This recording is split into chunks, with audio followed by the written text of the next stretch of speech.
Hey everybody, welcome back to my channel. If you are new here, welcome. My name is Kitty.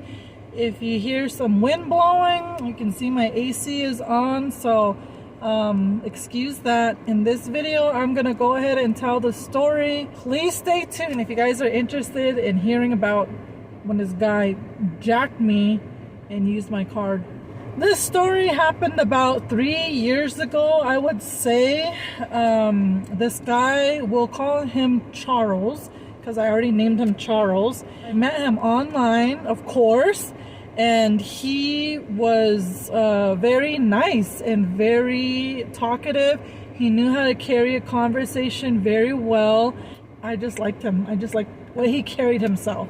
And so I think after a day of talking, I had gotten invited to go to a birthday party, like a party on the Gila River Res. I didn't want to go by myself because it was at nighttime, they had a band, there was going to be boozing, and I didn't want to go by myself. So I believe I asked a couple of friends, but they couldn't go, and I really wanted to go because I didn't have nothing to do, and I've never been to that kind of party before. So I asked this guy, Charles, I was like, hey, I have this party to go to on the Gila River Res. I said, you want to come with me? We can just go hang out for a little bit, and then, you know, I just want to go for a little bit. It's a birthday party. And he was like, yeah, sure, I'll go. I went to go pick him up. He gave me his address. He said, this is where I'm staying. This is where I live. Come get me. Let me know when you're outside. I'll come and, you know, walk up and meet you. So I said, okay. I went there to pick him up. He lived about 20 minutes away from me. So, but he was closer to the Gila River Res than I was, so that was cool. I remember I was so nervous because, I don't know, I was just nervous. I'm always nervous, I guess, to meet new people. And I remember when he got in my car, he was just tall, and I was like, and I looked at him and I was like, I think the first thing I said was, damn, how tall are you? And he's like, I'm 6'3", and I was like, that's a pretty good size, you know. But he was really cute, and he had this great smile and these nice eyes, and he was a basketball player. Like, I guess me growing up coming from a basketball family, I guess I'm just automatically attracted to ballers, you know, res ballers. I was like really gushing, and I was like, okay, Kitty, calm down. Play it cool. Play it cool. We were talking all the way there, and on the way he told me, do you know so-and-so? And I was like, yeah, I know who they are. Mind you, the party we were going to is from my ex-in-laws on the reservation. We're still very cool. Like, we're still very cool, and I got nothing but mad love for them, and I hope they have mad love for me because they're cool people. And so we were already going there, and me, I was already being pretty ballsy by bringing some other guy to my ex's family, you know what I mean? But at the same time, it is one of those things where, like, he moved on already. He was already, you know, doing his own thing. I already moved on. But it was still kind of weird, though, you know what I mean? So I was still kind of nervous, but at the same time, I was like, why are they gonna be mad? You know, I'm like, everybody moved on, okay? We stayed there for a little bit, and then on our way back to me dropping him off, we were talking, and we were just talking, like, really talking, and it was a good talk. And I just remember thinking, like, man, this is too good to be true. Like, this guy is everything that I'm looking for and that I want in a man. And I was just like, take it slow, Kitty. Take it slow, girl. So he didn't even try to kiss me or nothing when he left. He just gave me a hug. We're still talking. By this time, you know, we exchanged numbers, and a couple months had passed by, and it started getting really serious. We were spending a lot of time together. He never came to my place just because I didn't want him to. I still felt like it was too early to bring him around my family, especially my kids, so I didn't do that. But I would always go over there and spend time with him, and I was always there, you know. I was always going there with him, and he had a roommate. He didn't live alone. He was actually living with his friend and then working.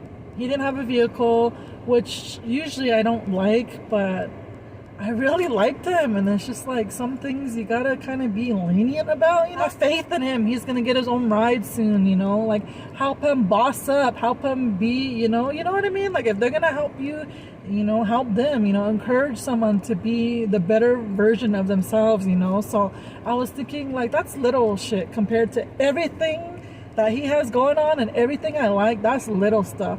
If I tell him to be somewhere, he's there. He knows how to find his way to get there. He'll make a way, he'll make effort, and that's what counts. So him not having a vehicle didn't bother me, okay? So we're already 2 months into it, going into 3 months. Started getting pretty serious. I started getting feelings. He had feelings. I know he liked me. We were just like, this is like one of those things where it's like too good to be true. And I was thinking, like, there's something that I don't know about this man. There's something wrong. There has to be something wrong, because there's kind of stuff you see on movies. This is the kind of romance, this is kind of love you see on movies. So I was like, you gotta take it slow, Kitty. There's something. My gut was telling me there is something wrong here. So I took it slow, and a couple times he would try, you know, like to hint, like, let's, you know, take it farther and do, you know, the adult things. And I was just like, no, I'm not comfortable doing anything right now. And he was like, okay, like, he wouldn't get mad or anything, but he was really sweet about it. He would just say, like, he wanted to meet my dad, he wanted to meet my boys, he wanted to meet my family, and I kept saying, no, it's too early, you know. But you know how natives are, we kind of like jump into stuff. Sometimes, you know, like, we end up shacking up, and then we, like, you know, it's like a given, you know. Like, sometimes we kind of move a little bit faster, and that's the normal for us Native Americans. So I was like really trying to take it slow, because like usually, you know, when you start messing around with someone, you end up with them, you know. So I was taking it slow, and I was like, no, it's too early. And he would tell me, like, why are you holding out on me? Why are you pushing me away? Why are you, like, I want to meet your family. You don't even want to take me to your family. Like, you don't want to introduce me to your dad and your kids. And like, I'm trying to meet your sisters. And like, why are you, what would he say? Why are you, he would say something, I can't remember. Yeah, you won't let me in. You just, you know, you have a guard up, you have a wall, you know, like, I want to meet your people. And, you know, you keep saying no, however long it takes. So I was like, okay, I like that he's patient and he's willing to wait, you know. Remember specifically this day, like it was yesterday, I needed to go get my brakes changed, and I asked one of my cousin's sisters, I asked her if her husband can do it, and she said yeah. So I asked Charles, I was like, hey, I gotta go to San Carlos. Do you want to call me to the res real quick to go get my brakes changed and then just come straight back? And he's like, yeah, I'll go with you. I haven't been to San Carlos in a long time, because mind you, he's a basketball player. He used to play all over, and he played in San Carlos, and he knows people in San Carlos. We went to San Carlos, and on the way there, I had got him a bottle of liquor to drink. Not all the time, but when he did drink, it was only like a glass or one mixed drink or something. It was never very heavy, and he knew how to carry himself. He knew when to stop. I don't think I ever saw him drink like more than 2 drinks. He was very responsible. He wasn't sloppy. He didn't slur. He didn't stink like alcohol. He was very with it. He knew how to carry himself and when to stop, and it just never got to the point where like he had to be cut off or anything like that. He was very responsible, and I like that, because that's very rare. I feel like natives don't know when to cut themselves off, and they just keep going and going, because that's how I was. I used to drink and be like, let's take shots, you know. So I can tell you firsthand, natives, most of them don't know when to cut themselves off, but he did. So I really like that, because I ain't trying to be with nobody who, you know, can't handle their booze. He was just like, he barely took a couple sips, and that was it. We went to San Carlos, and my cousin lived right next to my older sister, and so he started working on the car, and I was like, man, like, I don't want to really wait here that long, but my sister's right here. She already saw me, so like, she sees me with some guy, so like, kind of have to go over there and say hi at least. So we went over there, and I was like, you're gonna be my older sister? Like, I don't know, like this is kind of happening too fast, but we're here, and I can't not go see my sister, because I hardly see my sisters. He was just making everybody laugh, and we're laughing and stuff, and everybody was just kind of like, dang, Kitty actually brought somebody here, you know, like, because they have only ever known my ex, you know, because my ex and me were together for I don't know how many years, since high school. And when we were leaving, my sister's like, you better take care of my sister, you better treat her well. She's a really good person, and you better treat her well. And he was like, I will. I was just like, you know, just like, they like him, you know. And then we went back to my cousin's, and I was talking to my cousin, and then he went up and was talking to Herman, and he was like asking questions like, oh, this is how you do it, you know, this and that. And then he came up to me, and he was like, next time you're done, he's like, I'll do it for you, you know, like I know how to do it now. It's very simple, you know, you just need and he was just telling me, and he's like, I can do it for you next time. And I was just like, I like that. I like it when I don't have to ask someone to work on my car for me, or, you know, like, I love it when a man wants to be a man. And I was just like, woo. And my twin was there. She was there too. I remember she was there. I thought we went to go see her, but now that it's coming back to me, she was there. She was at my older sister's house, and I remember talking about him like, he's so cute, like he's everything that I'm looking for, but I just don't know, like there's just something. And she was like, you always overthink, like maybe he's just a good guy, maybe he's just different. And when she was there though, I remember I was like, do you see what I'm talking about? You know what I mean? She was like, she was like, yeah, he has, she was like, I ain't even gonna lie, Kitty. She was like, he has a cute smile. He's cute. And I was like, I know. So anyway, long story short, we got done with the breaks, and my twin decided to come back with me here to Mesa. We loaded up her stuff, and she was gonna come. She came with us. So I was driving. My twin was on this side, and Charles was in the back. And I guess when he was back there, he started sipping more and drinking more, and I wasn't watching him, you know, like I'm laughing with my sister. We're laughing. We're just having fun, jamming out, you know, vibing and just having a good time. And then after Superior, he started getting a little handsy, and he started like trying to hold my sister and like grab her like the way he would grab me. And my sister's like, she's like, stop, you know. And I told him, I was like, Charles, I was like, that's my sister, that's my twin, that's not me. And he was like, oh, he's like, I'm so sorry. He's like, I'm so sorry. And he just slapped back. And I was like, man, is this guy drunk? Because I never seen him drunk. And I was like, this guy's drunk, he must be drunk. And when we were after Superior, there's this big hill called Gonzales Pass, and when you're on top of it, you're going down, and when you're going down, you can see like Florence and Mesa and like Santan Valley. That's how you know you're getting close to the valley. So we were on Gonzales Pass, and we're going down. This fool literally says, oh, where are we at? He's like, are we in Vegas? Are we going to Vegas? And I was like, this guy is effed up. Like, I have never seen this guy like that. He's trying to grab on my sister thinking it's me. Now he's saying we're in Vegas. Like, we're not even in Vegas. I don't even know what Vegas looks like. I've never been to Vegas. And I was like, this guy. So I started getting annoyed. And I was like, I'm so sorry. I was like, he's drunk. Like, I'm sorry. Like, I didn't know he was going to be like this. It's so embarrassing. Because I was hyping him up, you know, but he was liking him, and now he's being stupid. And she was kind of annoyed, but she was like, you know, whatever. And I told her, like, I'll drop you out first, and then I'm gonna go take care of him. I'm gonna go set him straight, you know, and then, you know, I'll be back later. And she's like, okay. So we dropped her off, and he was like, I don't want to go back right away. He was like, let's go watch a movie. I was already annoyed because he was, you know, being handsy with my sister. Like, that's my twin, you know, that's my sister. Like, nobody has ever done that. Like, not even my ex, you know. Like, I wasn't jealous. I was just annoyed because it's a respect thing, you know. Like, you don't do that. You don't do that to your sister-in-law, you know.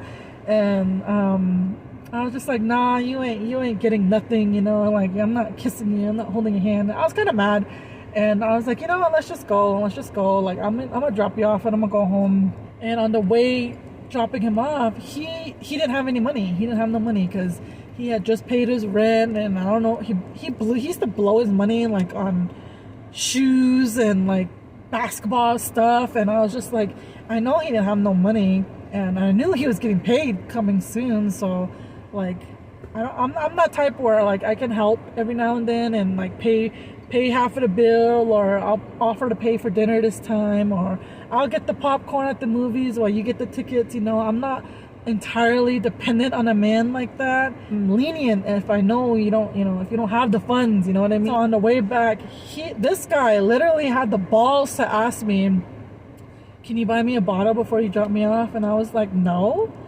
First you start acting stupid in front of my sister.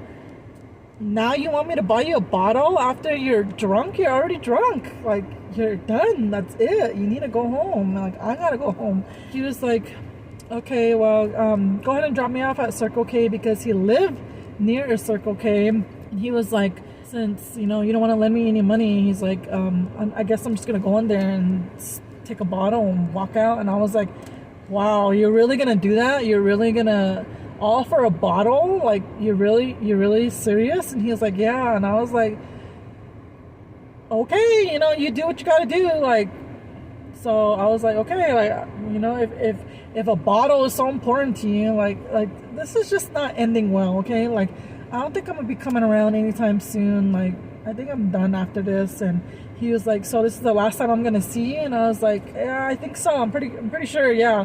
So he was like, okay. And he got off. And I took off, and I was almost to the freeway when I realized I didn't have my debit card. I told him to hold my card for me. I remembered I didn't get it back. And so I was like, man, this guy better not try to use my card.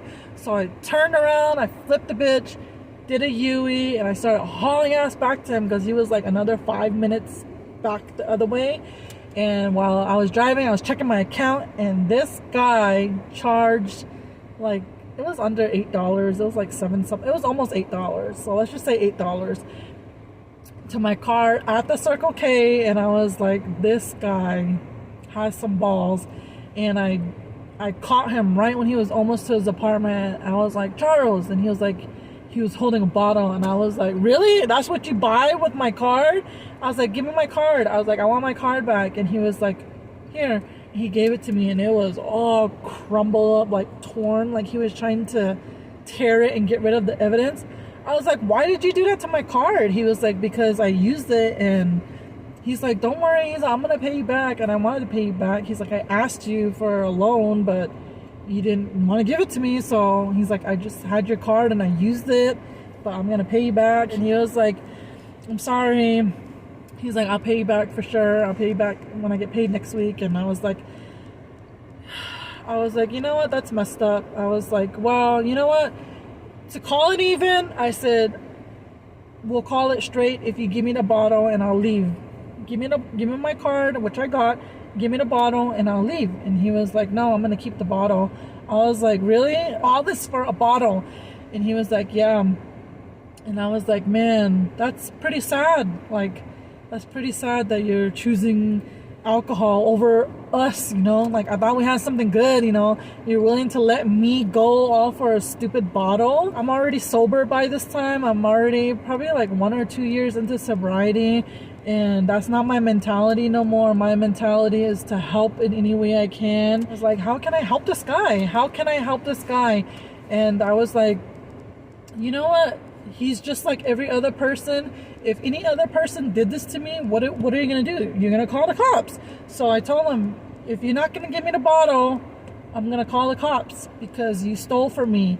Even though you took my card, I didn't give you permission to use my card. You stole from me. That is a no-no. Anybody will go to jail for that. And he was like, go ahead and call the cops. He's like, I'll wait right here. I won't even run. And I was like, you really gonna do this? You really want to go to jail over a bottle? He was like, I'm gonna drink it. And I was like, are you an alcoholic? He's like, yeah.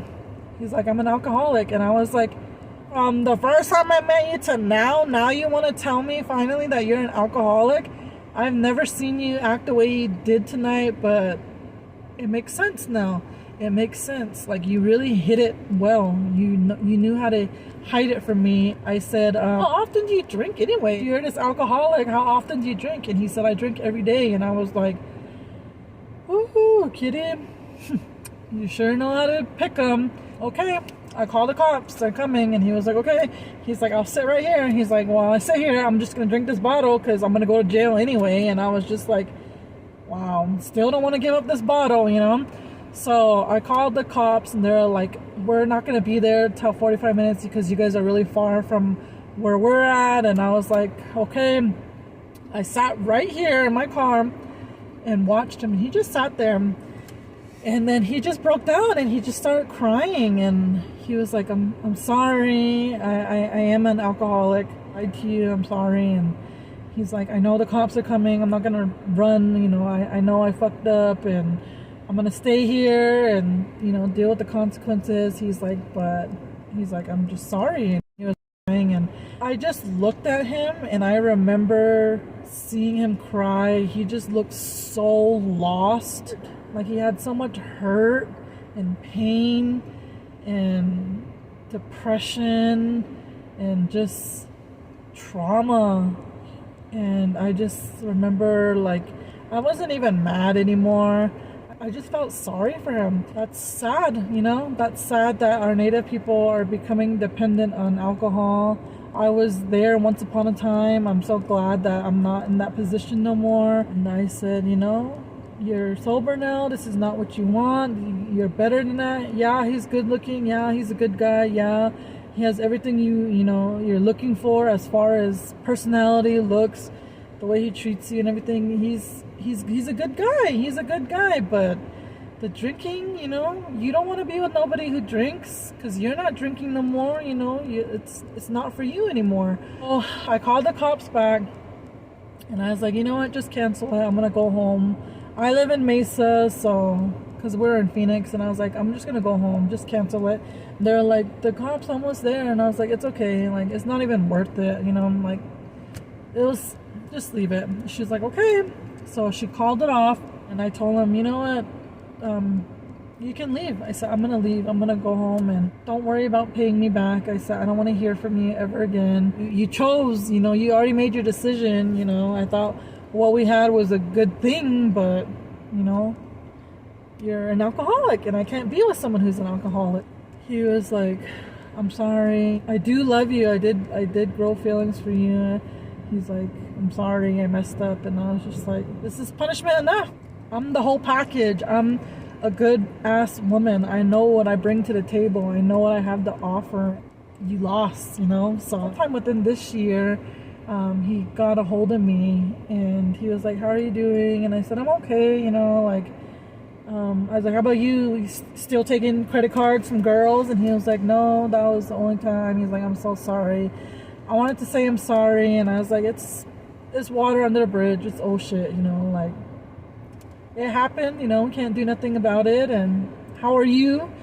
And he's like, I'm doing good. He's like, I just wanted to let you know that I've been sober ever since then. He's like, it really opened up my eyes. And he's like, I've been sober for a year now, because it had been a year. And I was like, really? And he was like, yeah. I was like, don't lie. He was like, no, I'm serious. He's like, I've been sober. I've been at my new job. He was like, are you still at this place? And I said, yeah. He's like, I literally live like 3-4 minutes away from you. I'm like really close. He's like, you want to come by and talk and hang out? And I was just like, man, like, sounds really good, because I really liked him. But I was like, no, Kitty, you can't move backwards. You got to move forward, you know. I told him, it's good that you're sober. I'm happy for you. I'm glad your life is good. Everything is working out. Everything is good for you. I'm glad. I said, but I can't do it. I said, I can't overlook what had happened like that. And he was like, okay, well, I hope, you know, you find somebody good, and you deserve somebody good and somebody better. And he's like, I messed it up. It's my own fault. And that was that. And I haven't heard from him since. But that is my story. I hope you guys enjoyed it. Give this video a thumbs up if you want to hear more stories. It's just crazy. I have some crazy stories, and I'm so glad that I didn't like sleep with him or give myself to him fully, you know, because I was getting there and I was trusting him so much. But I'm glad I waited, because I would have felt ugly, like I would have felt stupid, you know. So yep, that is my story time. We'll see you in the next one. Bye.